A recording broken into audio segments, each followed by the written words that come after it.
victoire pour le capitaine décapité.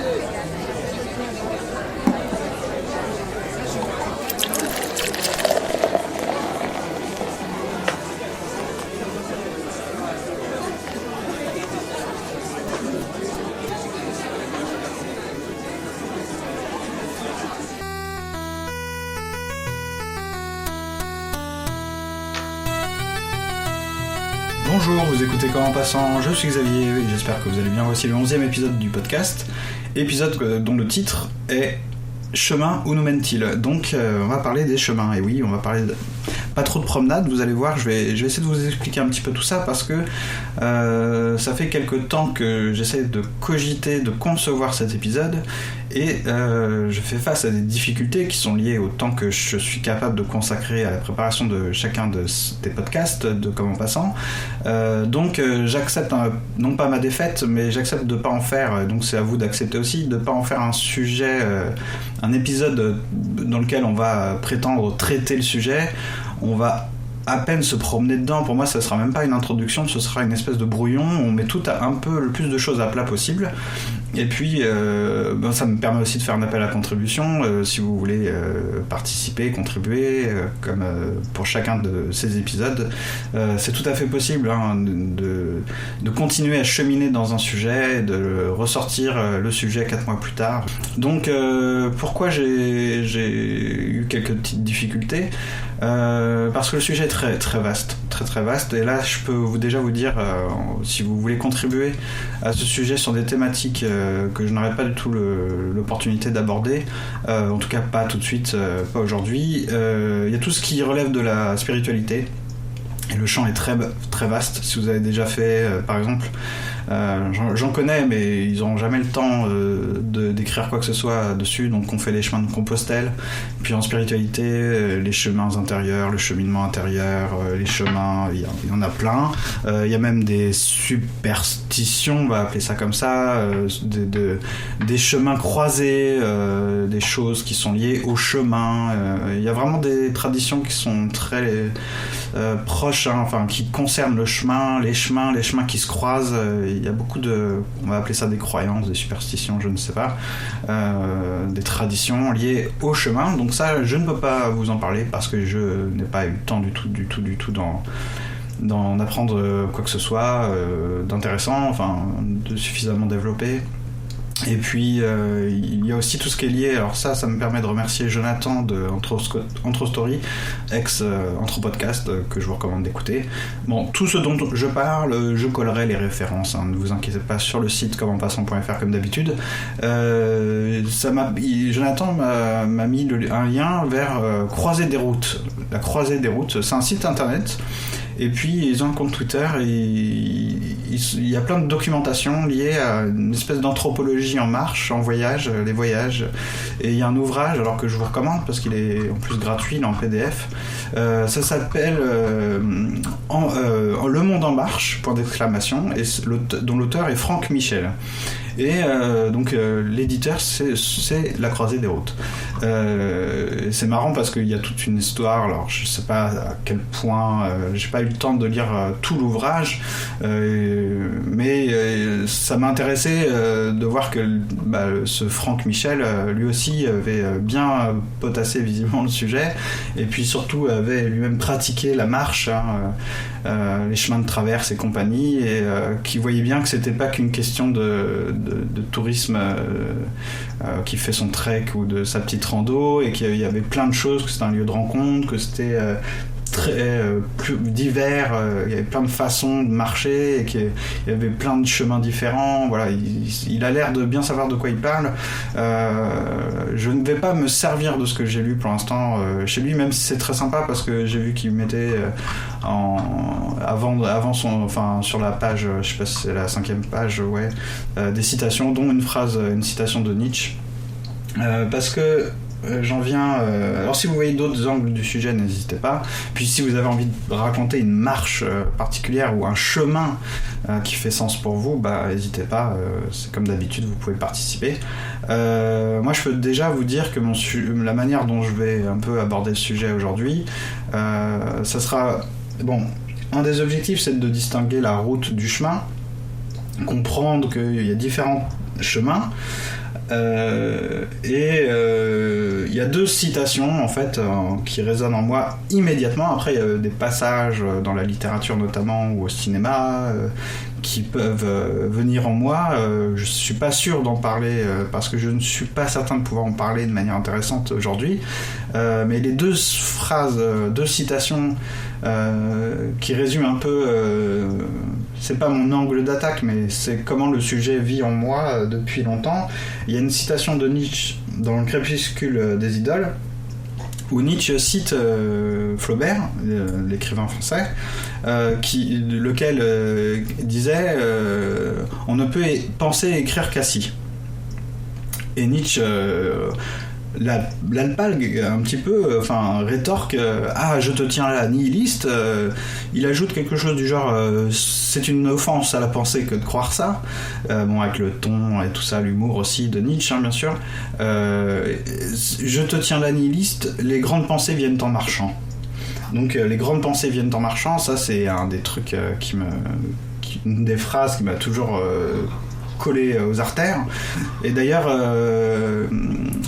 l'auteur là de l'ouvrage Le Monde en Marche, l'anthropologue Franck Michel, cite une autre phrase de Nietzsche que je vais vous citer. Nous ne sommes pas de ceux qui ne pensent qu'au milieu des livres et dont l'idée attend pour naître les stimuli des pages. Notre ethos, c'est un peu ethos, c'est peut-être j'arrive pas à le définir comme ça facilement, mais c'est dans les habitudes, notre rapport aussi à la vie. Notre ethos est de penser à l'air libre, marchant, sautant, montant, dansant, de préférence sur les montagnes solitaires ou sur les bords de mer, là où même les chemins se font méditatifs. Donc il y a vraiment l'idée qui m'a toujours collé à la peau que le penseur, le poète, mais pas de manière générale, parce que Nietzsche est loin d'être un con, hein, évidemment, et il dit nous ne sommes pas de ceux qui... Voilà, donc on accepte la diversité et le fait que c'est pas une question de valeur, de hiérarchie, de vrai, de faux, de dire que ceux qui marchent sont meilleurs que ceux qui ne marchent pas ou sont plus dans le vrai. C'est bien une histoire d'éthos, donc d'éthique, donc pas de morale, pas d'une hiérarchie de ceux qui se trompent et de ceux qui font les choses bien. C'est dans comment on va pouvoir qualifier tout ça. On pourrait faire un sujet sur l'éthique, en quoi c'est pas la même chose qu'une morale, plus tard, pas aujourd'hui. Donc il y a cette phrase de Nietzsche là, en gros, les grandes pensées viennent en marchant. Et puis il y a une autre phrase qui est de Stendhal dans Le Rouge et le Noir, qui est un roman aussi que je vous conseille oui, bien sûr, je vous invite à le lire. Dans le roman dans lequel Stendhal dit, alors je me souviens plus exactement de la citation, vous me pardonnerez, mais en gros il dit que le roman est un miroir que l'on promène le long d'un chemin. Voilà. Je sais plus si c'est formulé différemment, si c'est plus long, plus court. Je pense que c'est ça, en gros, l'idée que le roman est quelque chose qu'on a sous le bras comme un miroir que l'on promène le long d'un chemin, quoi. Donc ça veut dire en marchant aussi. On pourrait presque dire le roman est un miroir que l'on promène en marchant, puisqu'on se promène un peu toujours sur un chemin. Mais voilà les 2 phrases qui collent un peu à ce dont j'aimerais parler aujourd'hui. Et puis, alors, vous m'excuserez, j'ai même pas un plan, j'ai vraiment un gros bazar de citations, de trucs, d'idées devant moi. Je sais pas comment je vais pouvoir m'en sortir. Un des premiers textes aussi qui m'est venu grâce... j'avais retrouvé la référence, bien sûr, mais... une amie prof de philo m'avait reconseillé de lire plein de choses chez Heidegger sur le cheminement et notamment un texte, c'est plusieurs textes qui s'appellent Chemin qui ne mène nulle part, et puis donc en hommage, titre donné en hommage à Rilke, le poète autrichien, qui a écrit en français notamment un poème qui s'intitule Chemin qui ne mène nulle part, que je peux vous lire maintenant. Chemin qui ne mène nulle part, entre 2 prés que l'on dirait avec art de leur but détourné. Chemin qui souvent n'ont devant eux rien d'autre en face que le pur espace et la saison. Donc un beau petit poème. Bon, tout ça, bien sûr, je vous remettrai sur le site. Comment on peut aborder ce sujet? C'est assez je trouve que c'est assez compliqué parce que tous les chemins mènent à 1000 chemins. Il y a 1000 chemins, quoi. En fait, on peut se servir aussi des expressions de ce qui nous viennent à l'idée, en tête, quand on parle des chemins, parce que finalement, chaque matin, une fois qu'on s'est levé, lavé, habillé, on a mangé, éventuellement, bref, on se met encore en chemin chaque jour, en fait, on se met en chemin, c'est ce qu'on peut croire, en tout cas, comme ça. Quotidiennement, on est en chemin, on va toujours... je suis en chemin, tu sais. T'es où là? Je suis en chemin. Je vais travailler, je vais rejoindre une amie, je vais marcher le long des quais de Seine, je vais faire des photos dans le Marais, j'en sais rien. On est en chemin. Puis en même temps, on se dit oui, mais est-ce que c'est une bonne manière d'en parler? Puisque faut se rappeler aussi qu'on dit aussi je suis en route. Alors est-ce que je suis en route, il n'y a pas le côté cheminement, détour et compagnie, j'en sais rien. C'est pas très évident là en français de dire qu'il y a une distinction entre les deux expressions. Bon, et lorsque par exemple au milieu d'une ville inconnue ou d'un quartier méconnu même, je demande à un passant ou à n'importe qui, au tenancier d'un bar tabac, de m'indiquer une adresse, une rue, là on dit oui que je demande mon chemin, quoi, je demande mon chemin. Et à côté de ça, la route, quand on est en route vers je sais pas où, je suis en route, on peut regarder sa carte une fois ou deux, son Google Maps ou ce que vous voulez.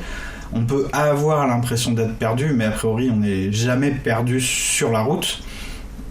Parce que on est toujours sur un segment dont la fonction est de nous guider, conduire vers une destination, et c'est bien réglé, quoi.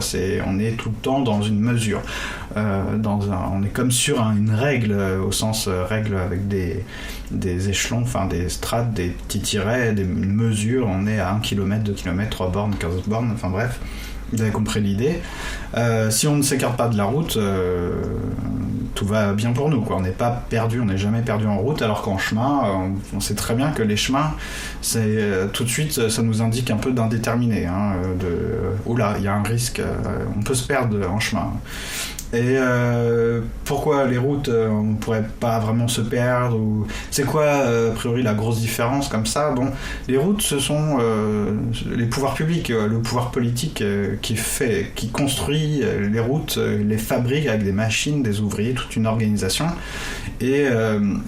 à côté de ça, on se dit, bon, le chemin, c'est peut-être idiot, mais on se dit, ah oui, d'accord, à première vue, le chemin, c'est plus petit, c'est pour faire des déplacements plus courts, et puis même, ça n'a même pas besoin d'être vraiment très bien fabriqué. Ce serait une ligne à suivre sur le sol que ça ferait un chemin. Et c'est peut-être qu'un chemin n'a besoin que de ça, on ne sait pas. Il y a aussi l'idée que la route, c'est là où tout le monde va. Quand on est sur un chemin, on n'est plus là où tout le monde va. On s'écarte de la voie principale un peu. Alors la route, parce que la route, c'est la route pour aller en vacances à bord de la grosse voiture familiale, c'est la route pour aller plus vite. Si une route se fait normalement pour aller quand même plus vite qu'en passant par des chemins de terre, quoi, ou des voies qui sont comme ça élaborées par on ne sait qui. D'ailleurs, des fois les chemins, c'est beaucoup moins évident de savoir qui a fait ce chemin. Peut-être qu'il s'est fait de lui-même, peut-être que c'est à force d'emprunter un trajet qui n'était pas du tout balisé avant, c'est devenu un chemin. Peut-être qu'il y a des chemins d'ailleurs qui sont absolument pas balisés, où c'est super difficile de marcher, on ne sait pas trop encore. Donc c'est la route pour aller plus vite, plus loin, pour aller loin en tout cas, et c'est la route où on croise tout le monde, et sur laquelle on est personne. On n'est plus que, on fait partie de la population, quoi. D'ailleurs c'est marrant en termes de, quand on entend, faut arrêter de dire en termes de. Quand on entend la télévision évoquer le sujet des routes, en général, bon, il peut y avoir les accidents, d'abord, malheureusement. Il peut y avoir les trajets pour aller en vacances et la population sur les routes. On n'est plus qu'en termes statistiques. Ah putain, j'ai redit en termes. On n'est plus que tout ça devient chiffré, quoi. On est la population, des fragments, des bouts, des catégories de population sur la route pour aller en vacances, pour se rendre au travail. Enfin bref, c'est très lié à des stats, je trouve. C'est vraiment le côté pouvoir administratif, public, je sais pas comment déterminer ça. Enfin, l'État, quoi, qui sait ce qui se passe sur ces routes, quoi. Et les chemins, on est loin du goudron, d'abord, oui, des barrières, des lignes blanches, des trajets communs. Puisque sur les routes, on fait tous les mêmes trajets, hein, on se rend toujours d'une ville à une autre. Tout le monde emprunte la même route pour aller. On peut pas casser la route, quoi, et se rendre ailleurs. Et la route ne mène pas vraiment à des endroits étranges, quoi, aux yeux de justement aux yeux du grand public, ou enfin de la population. Une route, ça conduit toujours à des trucs utiles en général, je pense, hein. Et d'ailleurs la route, tout le monde la connaît, hein, c'est la route pour aller à tel endroit, alors que le chemin, c'est toujours un petit peu plus bizarre. On a l'impression, quand on en parle, c'est dans des termes beaucoup plus obscurs, quoi. C'est un peu ça fait appel à une mémoire un peu un savoir un peu plus friable, quoi, ou moins clair, moins défini. C'est pas le registre des cartes routières, forcément. Je suis pas sûr qu'il y ait des chemins sur des applications, à part peut-être des applications de randonneurs. Et est-ce que ce chemin, aux yeux des randonneurs, est encore un chemin je sais pas, on peut se poser aussi, on est dans le brouillon, on peut poser un peu toutes les questions. Le chemin, c'est, tu sais, le petit chemin qui passe par-ci, par-là, entre les deux maisons, qui coupe par le bois, c'est la clairière, et patati patata. C'est... Même si la connaissance d'un chemin peut être partagée par tout un village ou je ne sais quoi, ou par des Parisiens, hein, c'est pas que la campagne, les chemins, mais c'est pas pareil que d'ouvrir une carte ou de regarder sur son GPS ou Google Maps quelle route on doit emprunter, quoi. Et d'ailleurs, il y a des questions liées à l'orientation sur les chemins, hein. Est-ce que je suis sur le bon chemin, d'ailleurs ? Est-ce que je n'ai pas quitté le chemin ? Est-ce que tout d'un coup, on nous a dit... Il y a plein d'histoires d'amis, hein, comme ça, vous en connaissez sans doute, qui sont venus de vacances, ils étaient en Italie ou en Corse ou je sais pas quoi, et ils vous racontent qu'ils se sont... Un soir, au lieu de mettre 30 minutes pour rejoindre un patelin à un autre, ils ont mis toute la nuit quasiment, et ils ont failli... ils ont eu très peur de se perdre, etc. Parce que pourtant, on leur a indiqué un chemin, mais voilà, le chemin indiqué mène à plein de trucs.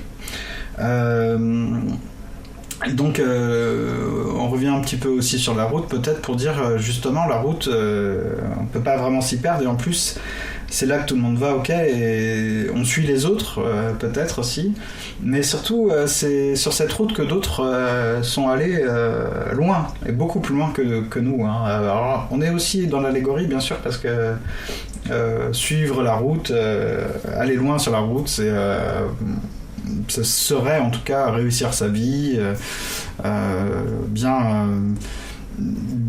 bien conduire sa vie, quoi, dans les segments, les grandes routes, les grands segments de la vie, qui sont, je sais pas moi, l'école, enfin l'éducation, le travail, le foyer, voilà, c'est pas que des étapes, ça peut être aussi, ça peut superposer peut-être, se juxtaposer, mais voilà, les grandes routes dans la vie, c'est les grands segments. Réussir sa vie, ça sera toujours faire de bonnes études, trouver un travail, gagner plein de fric, et avoir la femme la plus jolie et presque le plus de gamins possible, et la plus grosse voiture qui va le plus loin, plus vite, et tout ça. Alors, quand on nous parle de chemin, là... on en viendrait presque à se dire en fait vous voulez que je me perde parce que c'est un risque d'aller où les autres ne vont pas, ne regardent pas. On peut marcher des plombes et puis se paumer, tomber sur un cul-de-sac peut-être, tomber sur un accident qui serait arrivé dans le chemin. On peut se faire attaquer par des bandits, on peut se faire bouffer par un animal sauvage. Donc on voit pas trop ce qu'on aurait à y gagner en tant que citoyen lambda. En tout cas, on nous a toujours appris à aller sur les routes. Qu'est-ce qu'on aurait à y gagner là, à se détourner des routes pour emprunter des chemins? Et c'est un bon exercice, je trouve, d'essayer de se rappeler des propres chemins qu'on a parcourus, au sens physique d'un chemin géographique, enfin vraiment un chemin de terre ou je ne sais quoi. Quels sont vos chemins, vous? N'hésitez pas à intervenir. Il y a des chemins qui sont dans des romans aussi, puis qui sont des chemins dont on se souvient. Parce que là, on peut se faire plaisir, je pense, d'un point de vue juste de se rappeler des chemins de son enfance, les chemins qu'on courait, enfin les chemins sur lesquels on courait quand on était gamin, sur lesquels on jouait, etc. À la campagne et tout ça, en Bretagne, au bord de la mer, les chemins pour se rendre à la plage, tout ça. J'ai plein de chemins dans mon enfance, justement en Bretagne pour aller sur une plage, les chemins, je me rappelle de trucs pas trop joyeux aussi, mais enfin bref, des chemins quoi. Très liés à la marche et au fait d'être à la campagne. Bon. Et puis, je vous parlais de romans. Chez Proust, par exemple, il y a pas mal de chemins et de promenades sur des chemins, de la marche sur les chemins. Donc du côté de chez Swann, c'est sur un chemin justement que le narrateur, on va l'appeler Proust, rencontre pour la première fois Gilberte. C'est au cours d'une promenade à Combray, et puis la reverra même à Paris. C'est encore un chemin, une marche sur les contre-allées des Champs-Élysées. Donc les contre-allées des Champs-Élysées, c'est intéressant, c'est les chemins reliés à une grande route, quoi, la grande avenue des Champs-Élysées. Et à l'époque, ça avait l'air joli. Maintenant, les Champs-Élysées, je peux vous dire que j'y vais le moins possible. Est-ce que dans nos souvenirs, est-ce que les chemins se seraient pas liés aux rencontres, comme Proust rencontre Gilberte ? En tout cas, c'est lié au fait qu'il y ait de l'imprévu, des rencontres imprévisibles, puisque sur les routes, on rencontre personne, on croise des anonymes. Et on est anonyme, alors que sur le chemin, tu croises quelqu'un à la campagne, alors les gens se disent bonjour à la campagne quand ils se croisent sur les chemins, même quand ils se connaissent pas, on est là, on se promène, bonjour. Et puis on dit tiens, c'est le petit Parisien. Donc on aurait à y gagner de rencontrer des gens, de croiser Gilberte, la femme qu'on pourrait aimer. Et bien sûr, il y a le risque du coup des mauvaises rencontres, et puis on a le risque de se perdre, on peut revenir à ça, et de voir quelqu'un disparaître. Alors ça me rappelle le début des Travailleurs de la mer, où Victor Hugo décrit toute une scène comme ça que j'aime beaucoup, j'en avais parlé un petit peu dans L'Homme qui rit, où il y a un personnage, je suis de loin en marchant un autre personnage, une femme, et puis tout d'un coup il y a ce petit passage que je vous lis, c'est très court, c'est une phrase: elle se redressa, se remit en marche, doubla le pas, se retourna encore, cette fois en riant, et disparut à gauche du chemin, dans le sentier bordé de haies. Alors forcément, moi plus je pense à ces chemins d'un point de vue des romans et tout ça, et plus je pense à Proust, donc ça sera peut-être l'occasion de relire plus sérieusement encore toute la recherche, mais d'ailleurs quand on a lu toute la recherche, il y a tout ce retour en arrière, enfin ce travail de se remémoriser sa vie, et quand on comprend tout ça, quand on a lu, quand on arrive à autant retrouver, il y a un aspect nostalgique évident, une impression de ça nous fout un peu le cafard. On voit plus les chemins comme des choses certes magnifiques, mais en même temps c'est là où on a bifurqué, on s'est un peu paumé, on a risqué des choses. C'est peut-être aussi lié, alors ça c'est peut-être une image un peu facile. Un tout marcheur sur des chemins sait qu'il doit observer, prendre des décisions. Les 1000 décisions qu'il y a à prendre sur les chemins sont sur les petites voies, sur les choses qui ne concernent pas les gros segments de la vie, la grande route, sont 10 fois plus compliquées et difficiles, délicats à prendre pour moi. Alors là, je vous mettrai le lien sur le site vers un tableau de Van Gogh qui s'appelle Champ de blé au corbeau, où il y a 3 chemins justement qui représentent un petit peu peut-être ça, en tout cas l'indécision, quoi, le fait d'être face à des chemins qui partent dans tous les sens. Et j'aime bien cette image. Par rapport au chemin, on va revenir aussi sur un truc très simple, c'est qu'en grec ancien, le mot chemin c'est odos, et que ça vient de l'indo-européen sod, qui veut dire marcher justement, marche. Et pourquoi je vous dis ça, déjà c'est pour réaffirmer le fait que c'est vraiment lié à la marche. Le chemin c'est ce sur quoi la voie du marcheur. Ça a donné méthode aussi, odos, ode, vous entendez sûrement, méthode. Il y a une idée que la méthode, c'est des espèces de mode d'emploi qui nous permet de penser, de faire quelque chose, que si on applique la méthode à la lettre, c'est-à-dire que si on a élaboré une méthode avant de parcourir le chemin, avant d'être sur le chemin, avant d'être en voie, avant d'être sur la voie, avant de penser, avant d'écrire, avant de je ne sais quoi, avant de vivre, eh bien, on se dirait, oui, bien sûr, on a juste besoin d'une bonne méthode. Et en fait, je ne sais pas si vous vous êtes déjà intéressé à ce sujet-là, mais quelles que soient les belles déclarations magnifiques, d'ailleurs, honnêtement, de Descartes ou de Kant, par exemple, sur la volonté d'établir des règles pour connaître un objet, pour guider la raison, l'entendement, savoir ce qu'on est capable de penser, de comment on va appliquer une méthode infaillible, tout ça. En fait, on se rend compte que ça finit par craquer, tâtonner, être très prudent, sentir finalement la fragilité puis l'illusion d'un mode d'emploi de la pensée qui chemine. Sous-entendu, on a beau établir des règles pour se rassurer peut-être, en fait c'est pour prendre le moins de risques possible, bien sûr, c'est pas con, mais en fait on sera toujours face à l'imprévu du chemin. Lorsqu'on marche sur le chemin, on y est. Donc la méthode, en fait, elle s'élabore plutôt avec l'expérience de la marche sur les chemins que avec des règles. C'est pas une question de théorie et pratique là, mais c'est que la méthode sera à l'épreuve de, mais aussi elle va se constituer, naître en marchant, quoi. Autant que toujours au milieu, quoi, toujours grandissant, tout le temps expérimentant, apprenant. Il n'y a pas de méthode infaillible du marcheur, comme il n'y a pas de méthode infaillible du penseur. Il n'y a aucune méthode en philosophie, ça veut rien dire. Il y a une méthode pour faire la dissertation, ça c'est une chose, mais il n'y a pas de méthode pour penser en quelque chose, ça n'existe pas.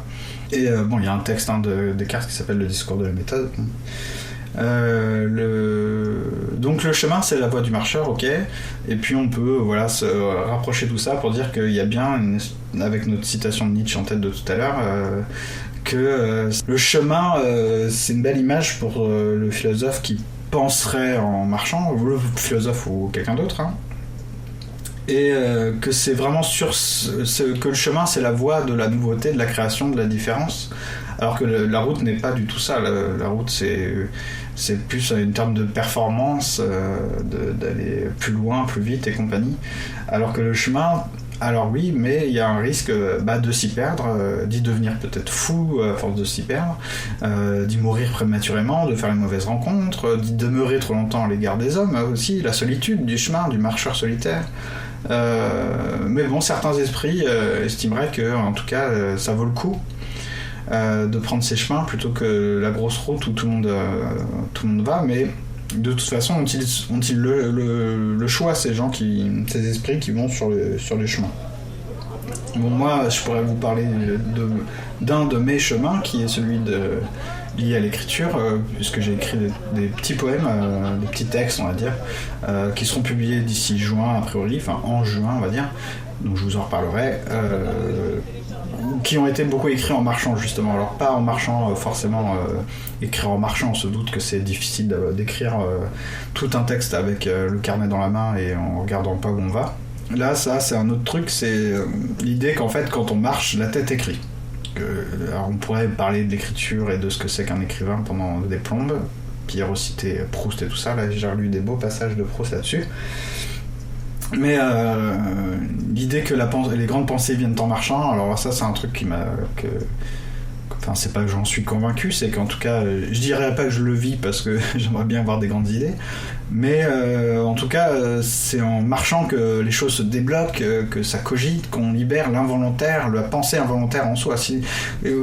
Par rapport à l'image, je sais pas si Nietzsche a raison contre Flaubert, c'est pas tellement la question, mais l'idée que les grandes pensées viennent le poser sur sa chaise avec le stylo appuyé sur sa feuille et qu'on se forcerait par la volonté à faire un raisonnement philosophique ou une belle phrase d'un point de vue de roman ou un beau poème, moi je suis pas de cela en tout cas non plus, Alors que les petits trucs que j'ai pu écrire à mon humble niveau, c'était effectivement en marchant des plombes et en laissant les choses cheminer en moi, quoi. Et c'est la tête qui écrit, c'est ça que j'aime bien, c'est cette idée que la tête écrit pendant que les pieds marchent, quoi. Alors est-ce que c'est pas les pieds qui pensent? Les pieds qui pensent, oh putain, ça ferait un sacré titre de je sais pas quoi, les pieds qui pensent, ça fait un peu les pieds qui puent malheureusement.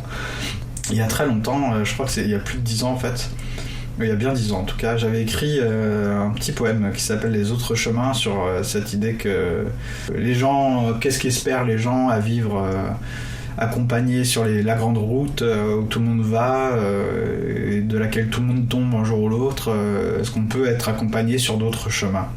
C'était ça l'idée. Je vais vous lire juste la dernière, une des strophes, parce que franchement c'est long et ça me paraît barbant à lire comme ça. Si quelqu'un d'autre veut lire des textes quand je fais les podcasts, je suis preneur aussi. J'avais écrit « Peut-on être accompagné sur d'autres chemins, enseveli sous les jardins sinistres et sombres, dont les fleurs pâles et tristes s'arrachent à la main, où sous la lune le poète marche sans encombre.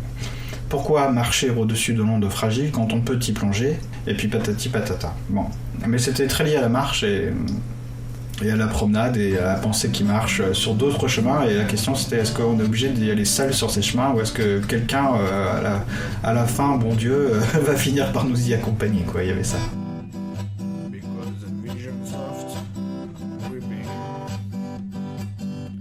Bon, c'est le moment de se séparer, d'arrêter de parler, et de donner quelques informations sur le podcast, et puis de faire des remerciements. Alors côté information, j'ai pas grand chose à dire.